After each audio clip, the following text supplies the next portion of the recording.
Olá, boa noite. Você vai ver no Brasil TV desta segunda-feira, 4 de julho. As enchentes no Nordeste causam mortes e destruição. Milhares de pessoas tiveram que deixar as casas. Uma mulher morre ao cair de uma tirolesa em um parque no Acre. Caças das Forças Armadas interceptam um avião que invadiu o espaço aéreo brasileiro. Fiscais percorrem postos de combustível no Rio de Janeiro para verificar se o preço baixou após a redução do ICMS. E ainda a morte de Dom Cláudio Umes, arcebispo emérito de São Paulo, o homem que inspirou o Papa a escolher o nome Francisco. O aumento do preço do pãozinho e as águas quentes de Caldas Novas, em Goiás, que atraem turistas no inverno. Agora no Brasil TV.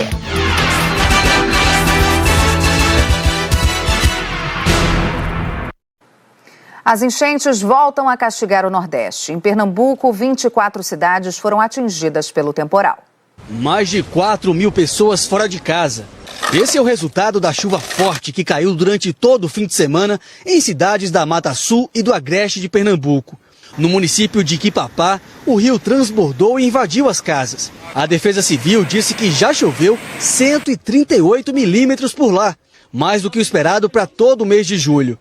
Em São Benedito do Sul, cidade vizinha, a força do rio destruiu casas. É triste ver uma situação dessa. Palmares, que fica a 100 quilômetros do Recife, foi um dos municípios atingidos pelas chuvas. Aqui, o rio Una também transbordou. Mais de 40 famílias estão fora das casas, de acordo com a Defesa Civil. Como a região sofre constantemente com enchentes, quando começou a chover forte, muitos correram para salvar os móveis e procurar um local seguro. O cenário é esse em vários pontos da cidade. As marcas nas paredes mostram o tanto que a água subiu. Em alguns pontos, mais de 1 metro. Eu pego tudo. Mas minha família eu carrego. Em Canhotinho, os moradores ficaram ilhados. Um helicóptero do Grupamento Tático Aéreo da Secretaria de Defesa Social foi usado para fazer o resgate dos moradores. Em Jaqueira, a câmera de segurança de uma praça registrou o momento em que o auxiliar de serviços gerais, identificado como Alex Fernando da Silva, de 20 anos, caiu. Ele foi arrastado pela correnteza, situação parecida na cidade de Barreiros. Por lá, de madrugada, a Defesa Civil utilizou o sino da igreja para acordar e alertar a população para o risco de inundações. A água do rio Carimã cobriu ruas e deixou a ponte submersa. Alexandro usou uma jangada para tirar pessoas de casa. Tem idosos aqui, vizinhos, os filhos ficam agoniados para poder tirar e é um desespero total. Em Alagoas, mais de 50 municípios decretaram situação de emergência por causa de enchentes. Em Rio Largo, na região metropolitana, a correnteza do rio Mundaú abriu crateras. A linha férrea está interditada. O fornecimento de energia elétrica está suspenso em 15 cidades. A concessionária responsável pela distribuição informou que a suspensão é uma medida de segurança para evitar acidentes. Em Satuba, postes caíram e outros ameaçam cair. Nas rodovias também tem pontos de interdição. Nem passa aqui, nem passa lá na Altinga, lá pelo Valo Branco, lá não consegue não, tá tudo cheio, tudo inundado lá. Em Jacuípe, na zona da mata, o nível do rio baixou um pouco, mas a situação ainda é de alerta. Muitas casas ainda estão alagadas. A situação em Marechal Deodoro, na região metropolitana de Maceió, também é de estragos. A Lagoa Manguaba transbordou e a água invadiu carros que estavam estacionados e muitas casas. Em algumas áreas aqui de Marechal Deodoro só é possível passar de barco, que é onde nós estamos agora. Muitas famílias precisaram deixar suas casas. Quem continua está ilhado. Só Deus sabe a gente quando secar para a gente ver o que vai sobrar e o que não vai.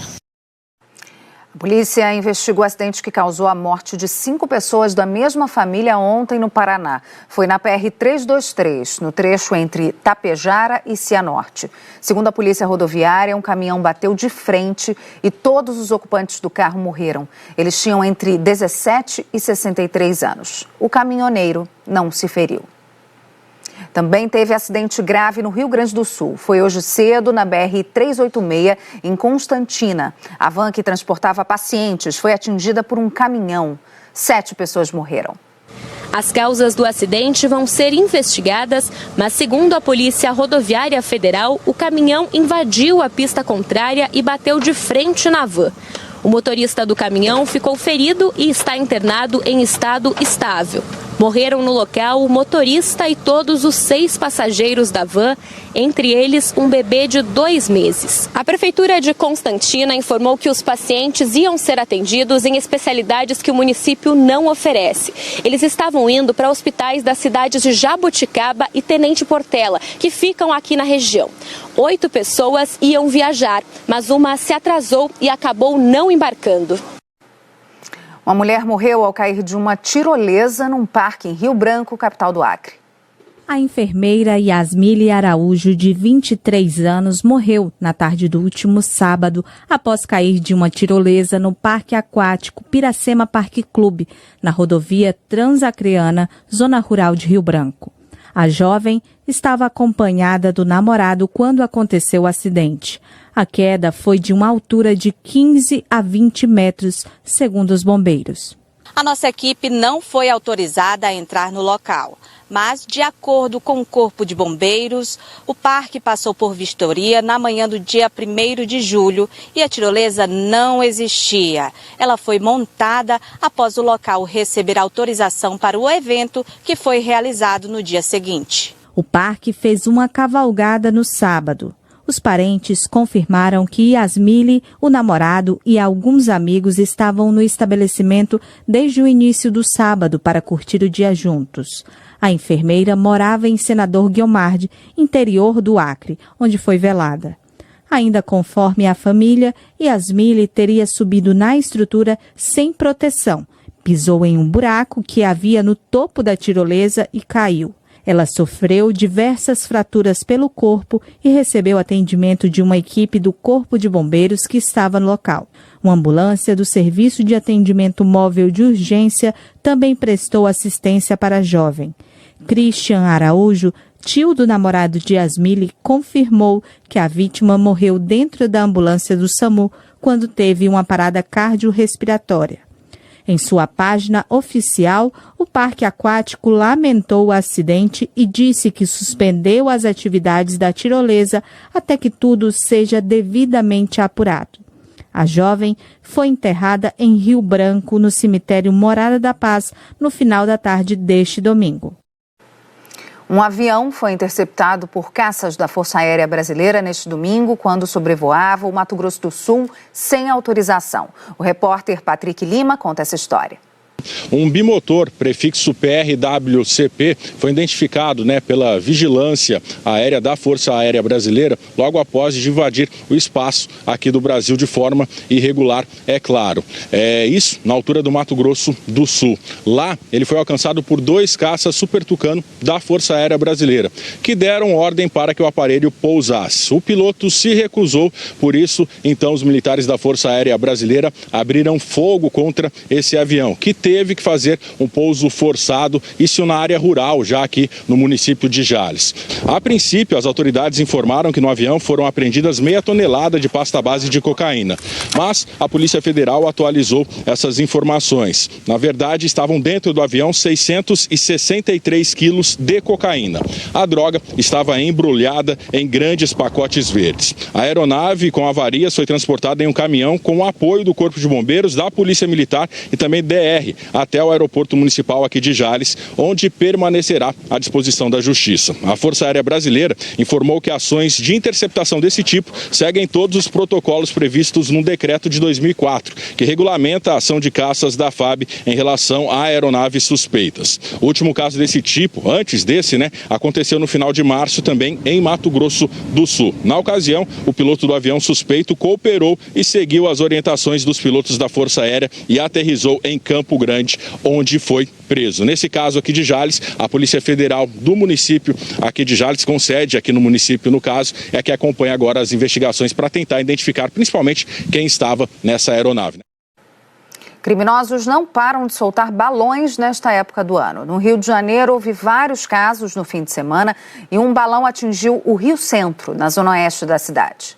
Vizinhos registraram um clarão no telhado de um dos pavilhões do Rio Centro no sábado à noite. A equipe da Brigada de Incêndio entrou em ação imediatamente e os bombeiros foram chamados. O fogo começou com a queda de um balão, um crime recorrente na cidade e preocupante. Desde 2019, equipes do Rio Centro afirmam que avistaram cerca de 2.340 balões sobrevoando o centro de convenções. Desses, 178 caíram nas redondezas e 76 dentro da área do Rio Centro. A gente foi autorizado a subir aqui no telhado do pavilhão 3. Esse é o ponto exato onde o balão caiu. Dá para ver que uma grande área foi atingida. Por sorte, no momento em que o balão caiu, não tinha ninguém por aqui, por isso ninguém se machucou. Esse é o segundo incêndio provocado por um balão que atinge o telhado do mesmo pavilhão. Em 2018, o estrago foi ainda maior. O Rio Centro pertence ao município do Rio e uma empresa concessionária é responsável pela gestão. A empresa explica que em 2018 o prejuízo foi de 38 milhões de reais por causa dos custos do material especial do telhado. 20 mil metros quadrados para fazer essa cobertura com um material que é impermeabilizante, primeiro, e ignifugável. Então, não é um material normal, você tem que fazer uma área gigantesca, então tudo isso gera um custo muito grande. Na queda do balão deste sábado, por sorte, os estragos não foram grandes. Os funcionários agiram rápido. E ontem, no dia seguinte, um outro balão voltou a cair do lado de fora. Dessa vez, não provocou nenhum incêndio.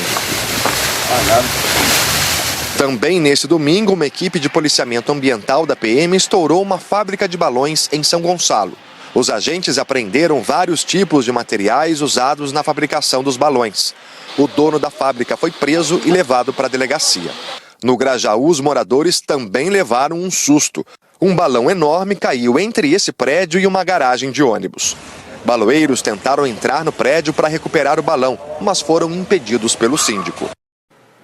Pois é, todo mundo sabe, né? Soltar balão é crime, mas o fim de semana também teve vários flagrantes na região metropolitana de São Paulo. Em Guarulhos, cerca de 15 homens chegaram em motos para pegar um balão que caiu e eles levaram a tocha. E o resto do balão ficou preso nos fundos de uma casa. Em Mogi das Cruzes, uma moradora flagrou também um balão caindo perto da casa dela. Em Caçapava, moradores registraram um balão enorme que caiu sobre a fiação elétrica no centro da cidade. Hoje faz uma semana que um incêndio causou pânico na Santa Casa de Belo Horizonte. E a repórter Graciela Andrade conta como foi o parto de uma paciente em meio a toda a confusão daquela noite. É uma história emocionante. Tudo estava correndo bem para Dayana ter um parto normal, até que por volta das 8 da noite... Eu vi uma moça passando no corredor gritando incêndio, incêndio, e eu vi outra enfermeira também correndo com o extintor na mão. Um incêndio tinha começado no 10º andar. A maternidade fica no andar de cima, o 11º. Aí que eu entrei, peguei a Dayana e falei, a gente vai ter que sair. Com os elevadores bloqueados, a única saída da Dayana eram as escadas. Ela tinha que descer 11 andares, são 182 degraus e com as contrações cada vez mais fortes. Olhei e falei assim, Deus, a minha filha, me ajuda. Nesse mesmo momento, eu encontrei o doutor Ícaro que estava na frente. O médico Ícaro Melo ajudava pacientes a saírem do hospital.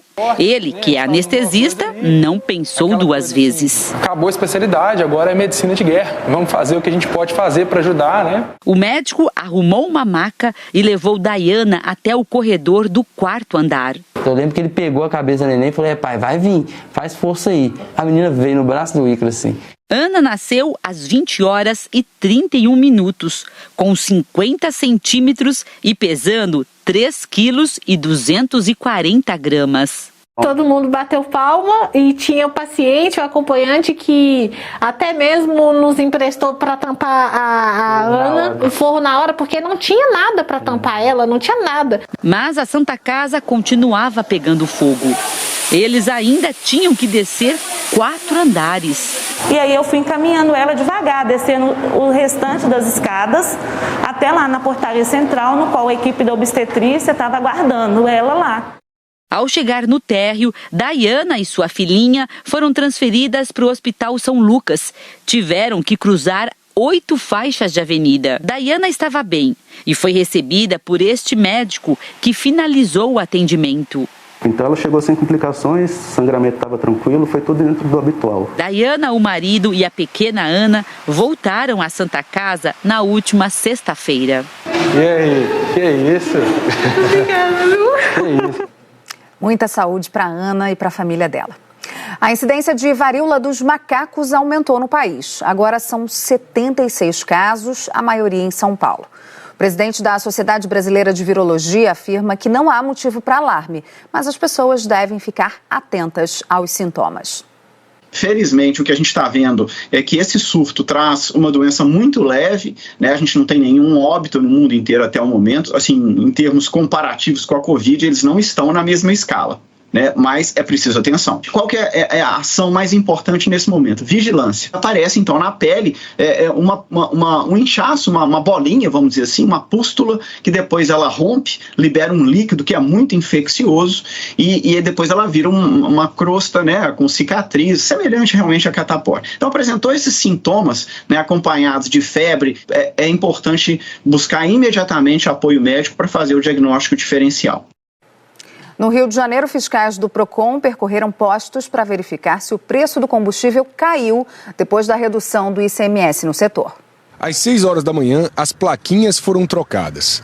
Nesse posto da Barra da Tijuca, a gasolina caiu de R$ 7,39 para R$ 6,69, 70 centavos de diferença. Mas o posto não está cobrando o valor correto.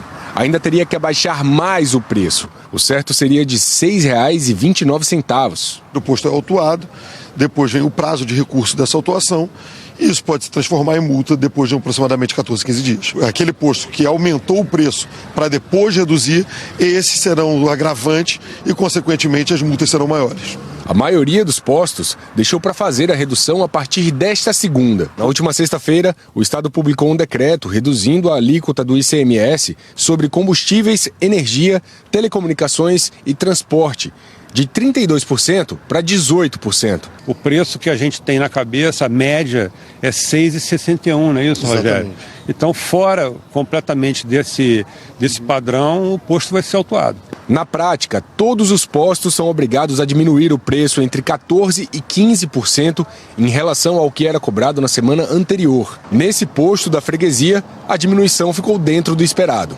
Gasolina R$ 6,19. Álcool R$ 4,96. Faz tempo que o consumidor não via tanta diferença assim. Às vezes a gente olha centavos e não tem aquela visão no momento, mas quando a gente olha no final dá uma diferença muito grande.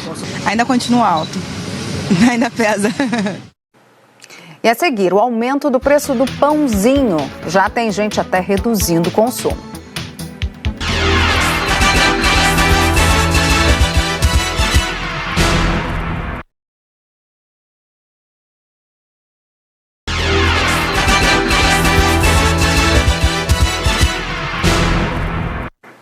É só entrar na padaria para perceber. O pãozinho está mais caro e muitos clientes estão reduzindo as compras.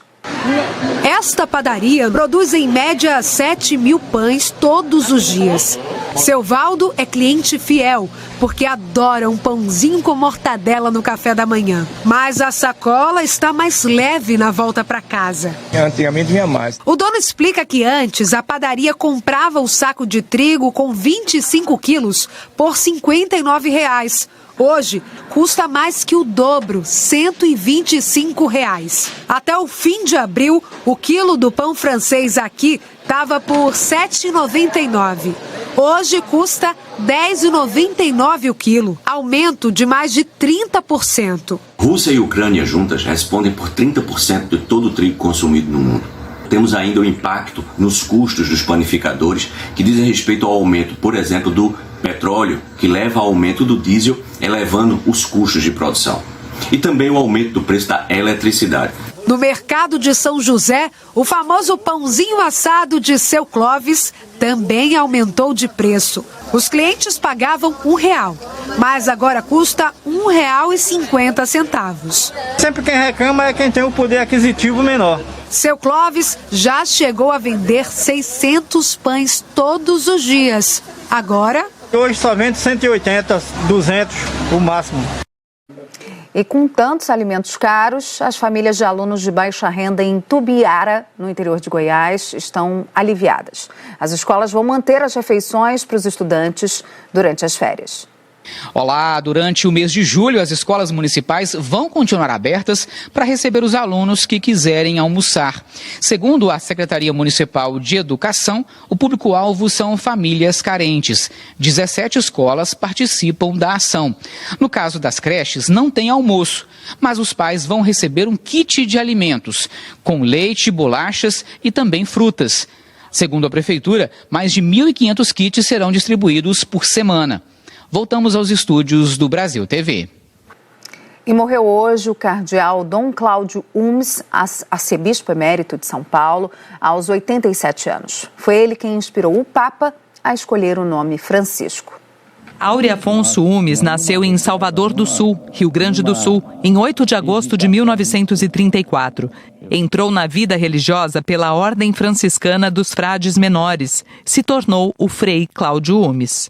Recebeu a ordenação sacerdotal em 3 de agosto de 1958, aos 24 anos, e a ordenação episcopal em 25 de maio de 1975, aos 41 anos. Foi bispo diocesano de Santo André, região metropolitana de São Paulo, durante a ditadura militar, e apoiou os trabalhadores durante as greves. Dom Cláudio também foi arcebispo de Fortaleza e arcebispo de São Paulo. Enquanto estava nesse cargo, em 21 de fevereiro de 2001, se tornou cardeal, quando foi feito membro do Colégio Cardinalício pelo então Papa João Paulo II.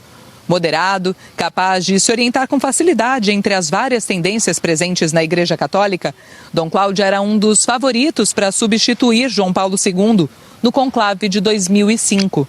Mas o escolhido foi o cardeal alemão Joseph Ratzinger, que se tornou o Papa Bento XVI. Dom Cláudio, então, foi convidado por Bento XVI a se tornar prefeito da Congregação para o Clero em Roma. No cargo, foi responsável por zelar pela formação de novos padres e fiscalizar o trabalho deles pelo mundo. As preocupações com as questões sociais marcaram toda a trajetória de Dom Cláudio Umes. Defendia a necessidade de renovação da Igreja e a reabertura do diálogo com a teologia da libertação, encerrado no pontificado de João Paulo II. Que se possa vencer mais ainda a pobreza, que o Brasil possa encontrar cada vez melhor os caminhos da justiça, da fraternidade. Em 2013, Dom Cláudio Umes estava ao lado do Papa Francisco em sua primeira aparição depois de eleito. O Papa revelou na época que foi Dom Cláudio que o inspirou a escolher o nome de Francisco. Logo depois da eleição, Dom Cláudio chegou para o então cardeal argentino Mário Bergoglio e disse: "Não se esqueça dos pobres." Um levantamento da Associação das Pessoas com Deficiência no Pará mostra que apenas 30% delas estão empregadas. A instituição cadastra os profissionais para ajudá-los no mercado de trabalho. A Iracema é uma artesã talentosa. Ela é super precisa com as mãos. Faz bijuteria, macramê e tudo o que ensinarem. O Garcia também é habilidoso.